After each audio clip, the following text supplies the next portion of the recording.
Ladies and gentlemen, I'm honored to address the United Nations General Assembly once again. I congratulate His Excellency Mr. Volkan Bozkır on his election as the President of the 75th session of the General Assembly. We also appreciate the skillful leadership of the outgoing President, His Excellency Tijani Mohammad Bande, especially during the COVID-19 crisis. We commend the leadership of the Secretary General in these extremely turbulent times. Mr. President, since my government assumed office, our consistent effort has been to fundamentally transform Pakistan. We envisage Naya Pakistan to be modeled on the principles of the state of Medina, established by a holy prophet, Muhammad sallallahu alaihi wasallam. A just and humane society where all government policies are directed at lifting our citizens out of poverty and creating a just and equitable dispensation. To achieve this goal, we need to have peace and stability. Thus, our foreign policy aims to have peace with our neighbors and settle disputes through dialogue. Mr. President, the 75th anniversary of the United Nations is an extremely important milestone, as this is the only body in the world that can help us achieve our goals of peace and stability in our neighborhood. This is also time for us to reflect whether, as the United Nations, we have been able to realize the promise we collectively made to our peoples. Today, the foundations of the world order, non-use of or threat of unilateral force, self-determination of peoples, the sovereign equality and territorial integrity of states, non-interference in their internal affairs, international cooperation, all these ideals are being systematically eroded. International agreements are being flouted and set aside. Renewed great power rivalries are leading to a new arms race. Conflicts are proliferating and intensifying.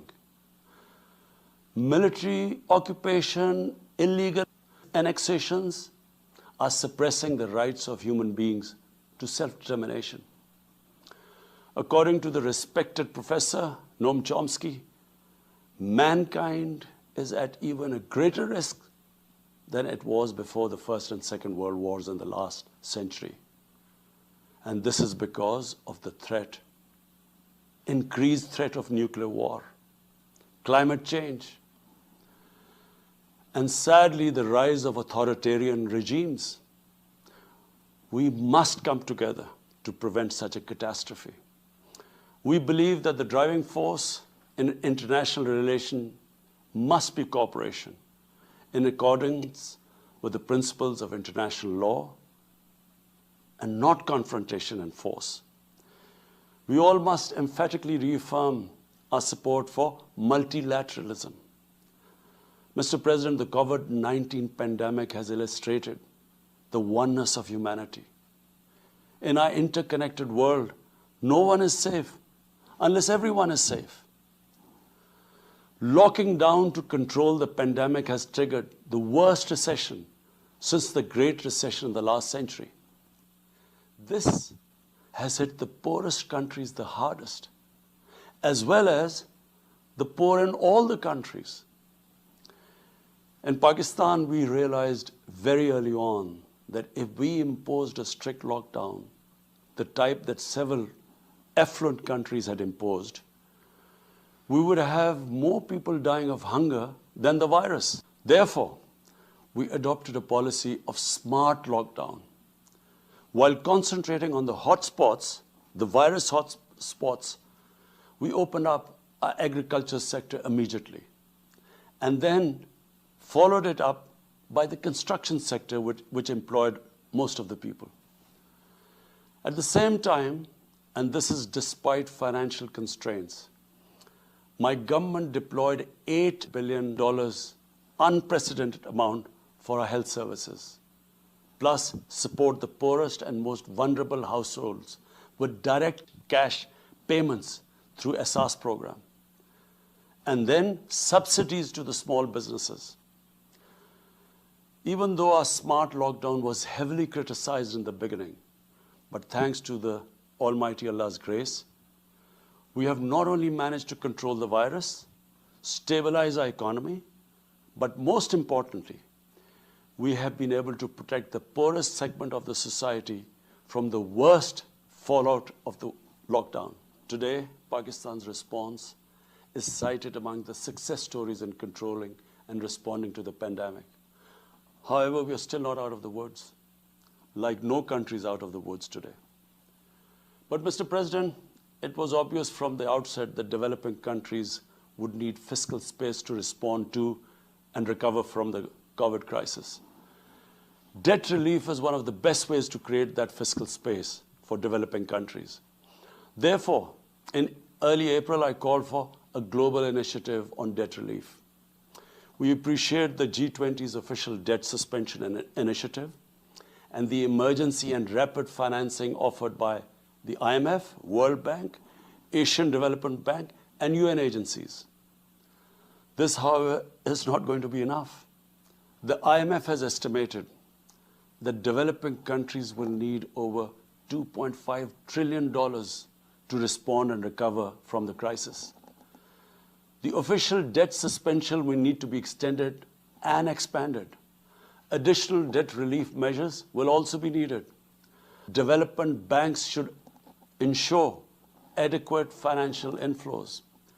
Rich countries have generated over $10 trillion to finance their own response and recovery.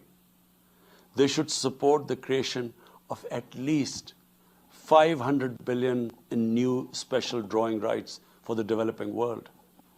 Mr. President, in my address to the General Assembly last year, I had highlighted the tremendous damage that illicit financial flows from developing countries to rich countries and to offshore tax havens cause. This leads to the impoverishment of the developing nations. Money that could be used towards human development is siphoned off by corrupt elites. The loss of foreign exchange causes currency depreciation. That in turn leads to inflation and poverty. The quest for getting back these stolen resources is nearly impossible, given the cumbersome procedures. Moreover, the powerful money launderers have access to the best lawyers. And sadly, because they are the beneficiaries, there is a lack of political will in the rich countries to curb this criminal activity.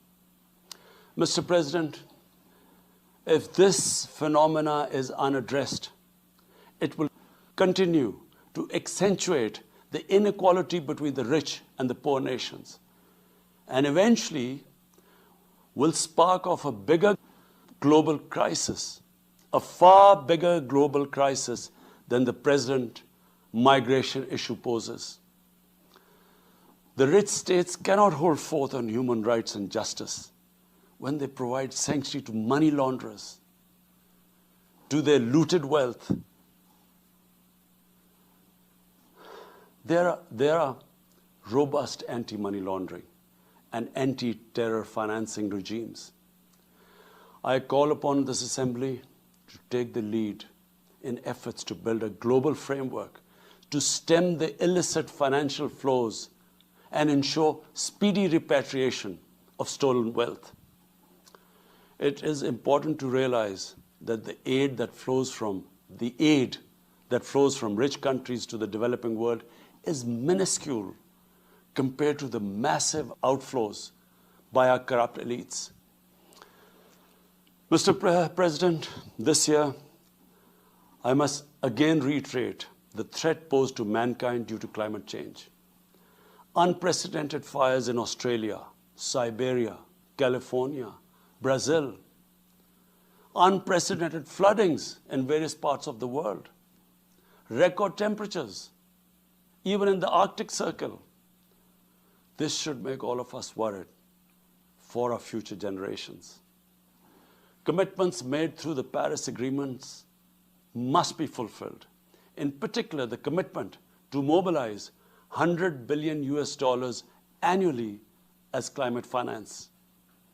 Pakistan's contribution to carbon emissions is minimal, but it is one of those countries most affected by climate change.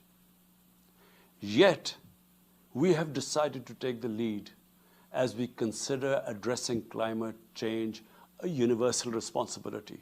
We have launched an extremely ambitious program to plant 10 billion trees in the next 3 years as a contribution to mitigating the effects of climate change.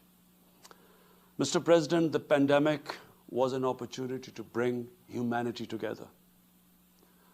Unfortunately, it has instead fanned nationalism, increased global tensions, and given rise to racial and religious hatred and violence against vulnerable minorities in several places. These trends have also accentuated Islamophobia. Muslims continue to be targeted with impunity in many countries. Our shrines are being destroyed. Our Prophet Muhammad sallallahu alaihi wasallam insulted. The Holy Quran burnt. And all this in the name of freedom of speech. Incidents in Europe, including republication of blasphemous sketches by Charlie Hebdo, are recent examples. We stress that willful provocations and incitement to hate and violence must be universally outlawed. This assembly should declare an international day to combat Islamophobia and build a coalition to fight the scourge that splits humanity. Mr. President, the one country in the world today where I'm sad to say the state sponsors Islamophobia, and that is India. The reason behind this is the RSS ideology that unfortunately rules India today. This extremist ideology was founded in the 1920s. The RSS founding fathers were inspired by the Nazis, and they adopted their concepts of racial purity and supremacy. While the Nazis' hate was directed at the Jews, the RSS directs it towards the Muslims and to a lesser extent, the Christians. They believe that India is exclusively for Hindus and others are not equal citizens. The secularism of Gandhi and Nehru has been replaced by the dream of creating a Hindu Rashtra by subjugating, even cleansing, India's 200 million Muslims and other minorities. In 1992, the RS destroyed the Babri Masjid. In 2002, some 2,000 Muslims were slaughtered in Gujarat, and this was under the watch of Chief Minister Modi. In 2007, over 50 Muslims were burnt alive by RSS arsonists aboard the Samjhota Express train. In Assam, around 2 million Muslims face the prospects of being arbitrarily stripped of their nationality through the adoption of discriminatory laws. There are reports of large concentration camps being filled by Muslim Indian citizens. Muslims were falsely blamed, vilified, and victimized for spreading the coronavirus. They were denied medical attention on many occasions. Their businesses were boycotted. Cow vigilantes attack and kill Muslims with impunity. Last February, Muslims faced targeted killings with police complicity in New Delhi. Mass registrations in the past have often been a precursor to genocide. For example, the Nuremberg laws in Germany in 1935, and then in 1982 in Myanmar. The Hindutva ideology is set to marginalize almost 300 million human beings, Muslims, Christians, and Sikhs. This is unprecedented in history. And this does not augur well for the future of India. As we all know, that marginalization of human beings leads to their radicalization. Mr. President, for over 72 years, India has illegally occupied Jammu and Kashmir against the wishes of the Kashmiri people and in blatant violation of the resolutions of the Security Council and indeed its own commitments to the people of Kashmir. On 5th August last year, India illegally and unilaterally sought to change the status of the occupied territories and deployed additional troops, bringing the total number to 900,000, to impose a military siege on 8 million Kashmiris. All Kashmiri political leaders were incarcerated. About 13,000 Kashmiri youth were abducted and thousands tortured. A complete curfew was imposed, accompanied by a total communications blackout. Indian occupation forces have used brute force, including pellet guns against peaceful protesters, imposed collective punishments, including the destruction of entire neighborhoods, and extrajudicially murdered hundreds of innocent young Kashmiris in fake encounters, refusing even to hand over their bodies for burial. The Kashmiri media and those daring to raise their voice are being systematically harassed and intimidated through the use of draconian laws. All of this is well documented in the reports of the United Nations High Commissioner for Human Rights, communications from the Special Rapporteurs of Human Rights Council, statements from human rights and civil society organizations. The international community must investigate these grave violations and prosecute the Indian civil and military personnel involved in state terrorism and serious crimes against humanity being perpetrated, I'm sad to say, with complete impunity. The objective of this brutal campaign is to impose what the RSS BJP regime has itself called the final solution for Jammu and Kashmir. To this end, the military siege is being followed by moves to change the demographic structure of the occupied territory. This is an attempt to obliterate the distinct Kashmiri identity in order to effect the outcome of a plebiscite envisaged in the UN Security Council resolutions. This action is in violation of the UN Charter, Council resolutions, and international law, particularly the 4th Geneva Convention. Changing demographic structure of occupied territory is a war crime. Mr. President, the brave Kashmiri people will never submit to Indian occupation and oppression. Their struggle is indigenous. They are fighting for a just cause, and generation after generation have laid down their lives to rid themselves of Indian occupation. The government and people of Pakistan are committed to standing by and supporting the Kashmiri brothers and sisters in the legitimate struggle for self-determination. Mr. President, in order to divert attention from its illegal actions and atrocities in Indian-occupied Jammu and Kashmir, India is playing a dangerous game of upping the military ante against Pakistan in a nuclearized environment. Despite constant Indian provocations and ceasefire violations along the line of control and the working boundary, targeting innocent civilians, Pakistan has exercised maximum restraint. We have consistently sensitized the world community about a false flag operation and another ill-conceived misadventure by India. My parents, Mr. President, were born in the colonial India, and I was the first generation that grew up in an independent Pakistan. I want to make it clear that any attempt by the fascist totalitarian, RSS-led Indian government to aggress against Pakistan will be met by a nation that will fight for its freedom to the end. Mr. President, there will be no durable peace and stability in South Asia until the Jammu and Kashmir dispute is resolved on the basis of international legitimacy. Kashmir has been rightly described as a nuclear flashpoint. The Security Council must prevent a disaster conflict and secure the implementation of its own resolutions, as it did in the case of East Timor. The Council has considered the situation in Jammu and Kashmir 3 times in the past year.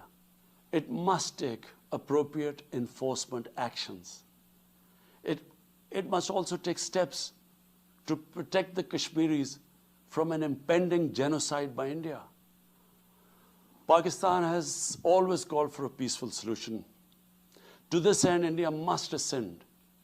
To reach this end, India must rescind the measures it has instituted since 5th August 2019, end its military siege and other gross human rights violation, and agree to resolve the Jammu and Kashmir dispute in accordance with the relevant UN Security Council resolutions, and of course, the wishes of the people of Kashmir. Mr. President, Pakistan's desire for peace in our region is also manifest in our efforts to promote a political solution in Afghanistan. I have consistently maintained over the past 2 decades that there is no military solution to the conflict in Afghanistan. The only way forward was and is a political settlement, which involves the full spectrum of Afghanistan's political actors. Pakistan fully facilitated the process that culminated in the US-Taliban peace agreement on 29 February 2020. Pakistan is deeply gratified that it has fulfilled its part of the responsibility. The Afghan leaders must now seize this historic opportunity to achieve reconciliation and restore peace in the war-torn country. Through the intra-Afghan negotiations that commenced on 12th of September, they must work out an inclusive, broad-based, and comprehensive political settlement. The process must be Afghan-led and Afghan-owned, and without any interference or outside influence. Early return of Afghan refugees must be part of this political solution. After almost 2 decades of war, it is imperative not to allow spoilers within and outside Afghanistan to subvert the peace process. Peace and stability in Afghanistan will open new opportunities for development and regional connectivity. Mr. President, Palestine remains a festering wound. A just and lasting settlement is indispensable for the Middle East and actually the world. Illegal annexations of Palestinian territory, the building of illegal settlements, and the imposition of inhuman living conditions on the Palestinian people, especially in Gaza, cannot bring peace to a troubled region. Pakistan continues to support a 2-state solution in line with the UN General Assembly and Security Council resolutions within the international agreed parameters, and they are pre-1967 borders, and Al-Quds, Al-Sharif as the capital of a united, contiguous, and independent Palestinian state. Mr. President, the United Nations remains the best legitimate avenue for collective action in managing international conflicts, fostering peace and security, promoting equitable development, and addressing global problems. I urge the Secretary General to take the lead in preventing global conflicts. He should convene summit-level meetings to address regional hotspots and resolve outstanding disputes. The United Nations should be made fully responsive to the challenges of our times.